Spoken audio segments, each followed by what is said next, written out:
Olá, pessoal! Hoje nós vamos contar uma história que chegou ao fim. A história de um homem que tombou, como se um juiz tivesse apitado e fim de jogo. Esse juiz é Deus. Ele é o nosso justo juiz. Sabe, pessoal, a Bíblia tá cheia de histórias e algumas histórias sobre erros das pessoas.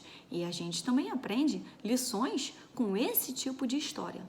E então, lá vamos nós. Israelitas e filisteus travavam uma dura batalha, uma batalha tão intensa, tão forte, tão pesada, que sabe o que aconteceu? Vários israelitas fugiram para não morrer, mas alguns nem conseguiram fugir. E dentre esses que não conseguiram fugir, sabe quem estava? O rei Saul, seus 3 filhos e o seu fiel escudeiro. E então, sabe o que aconteceu? Uma flecha feriu gravemente o rei Saul. E ele não queria morrer nas mãos dos inimigos. Isso não era uma morte honrada, morrer nas mãos de um filisteu, né? E aí, sabe o que aconteceu? Ele falou para o seu fiel escudeiro: pega a sua espada e me mate.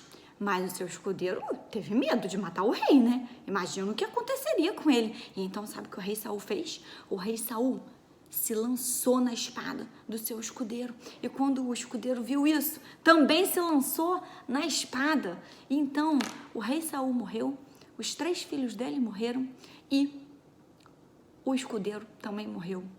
Uma tragédia. Assim acaba a nossa vida sem Deus. Uma tragédia.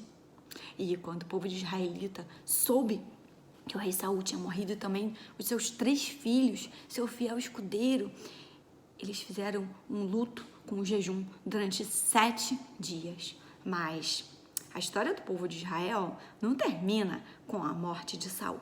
Coisas incríveis e surpreendentes ainda vão acontecer. Sabe, a palavra de Deus é viva e nos ensina. Saul, infelizmente, escolheu caminhar longe de Deus.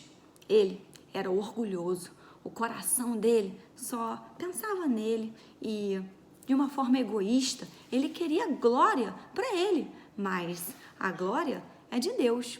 Nós não devemos ser orgulhosos, cheios da gente mesmo, cheios de si mesmo, sabe? Como uma faca que não corta mais, que não tem mais propósito, que perdeu a sua função, ou até mesmo uma fita durex que nem cola mais. Assim acontece com pessoas que são orgulhosas. Elas perdem o propósito, elas são vazias. E o propósito da nossa vida é glorificar a Deus. Então, se a gente quer a glória só pra gente mesmo, a gente perde o propósito e fica vazio.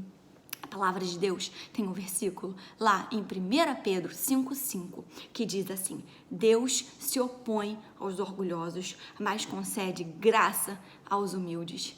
Que nós encontremos a graça de Deus e que jamais esqueçamos que o propósito da nossa vida é glorificar somente a Ele.